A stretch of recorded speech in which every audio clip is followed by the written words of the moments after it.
So guys, আসসালামু আলাইকুম। কেমন আছো তোমরা? আশা করি ভালো আছো। এটা আমার চ্যানেলের ফার্স্ট এফএফ আমি লিখছি, তো জানি না কেমন হয়েছে। যদি তোমাদের ভালো লাগে তাহলে লাইক করো আর আমাকে সাপোর্ট করো। তো শুরু করা যাক। তে নিজের শার্টের বোতাম খুলছে। তার শরীরের অনেকটা অংশ দেখা যাচ্ছে। সে কিছুটা রাগী দৃষ্টিতে ইয়ানের দিকে তাকিয়ে আছে। ইয়ান, আমার মনে হয় তুমি আমাকে আর আগের মতো ভালোবাসো না। কেন? তোমার এমন কেন মনে হলো? 4 দিন হয়ে গেল তুমি আমাকে একটু আদর করনি। আমি যখনই তোমার কাছে যাই তখনই তুমি আমার কাছ থেকে পালিয়ে যাও, কাজের বাহানা দেখাও।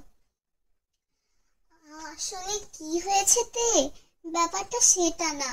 আসলে আসলে না মানে হয়েছে কি, তে ইয়ানের ঠোঁটে আঙ্গুল রেখে বলে, চুপ, একদম চুপ। তোমার অনেক কথা শুনেছি, আর না, এখন আমি যা বলবো তাই হবে। তুমি একটাও কথা বলবে না। তোমাকে আজ পানিশমেন্ট পেতেই হবে। তে তে প্লিজ আজকে না, প্লিজ আজকে না, প্লিজ আর কয়েকটা দিন পরে, প্লিজ তে। তে ইয়ানের কোনো কথা না শুনে তাকে বিছানায় ছুঁড়ে ফেলে। ইয়ান উঠবার আগেই তে তার উপর ঝাঁপিয়ে পড়ে। তে ঠিক এখন ইয়ানের উপরে আছে। সে ইয়ানের হাত দুটো শক্ত করে বিছানার সাথে চেপে ধরেছে। ইয়ান কিছুটা অসহায় দৃষ্টিতে তের দিকে তাকিয়ে আছে। তে ছাড়ো, আমার ব্যথা লাগছে। ছাড়বো না, কি করবে? তে তে আমার পিরিয়ড হয়েছে।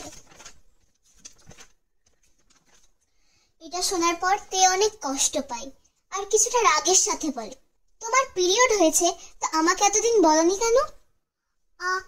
আমার খুব লজ্জা করছিল যে বলতে। নিজের বরের কাছে লজ্জা পেলে হবে? তুমি তো আমার অর্ধাঙ্গিনী, মানে আমার অর্ধেক অঙ্গ। আমার কাছ থেকে আর কিচ্ছু লুকাবে না, ঠিক আছে?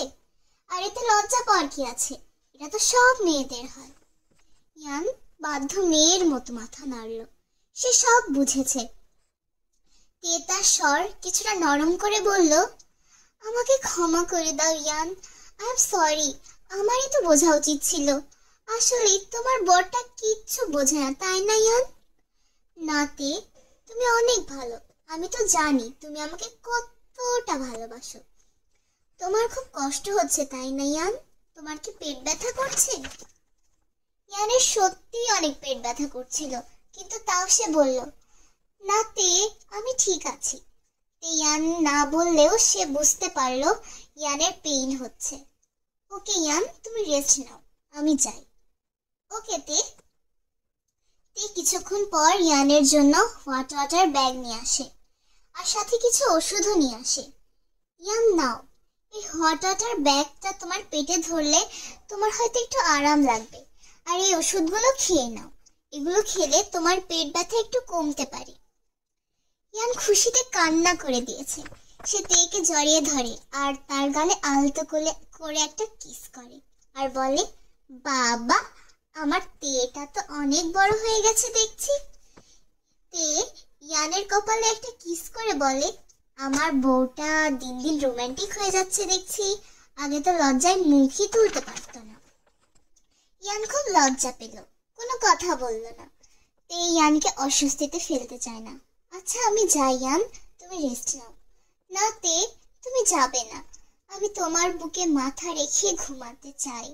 প্লিজ আমাকে ঘুমাতে দেবে না? তে কিছু বলার ভাষা খুঁজে পেল না। সে অনেক খুশি। এটি একটি শীতের রাত ছিল, কিন্তু তে ও ইয়ান একে অপরের উষ্ণতা অনুভব করছিল। ইয়ান তের বুকের উপর মাথা দিয়ে ঘুমিয়েছিল এবং তে ইয়ানকে জড়িয়ে ধরে শুয়েছিল।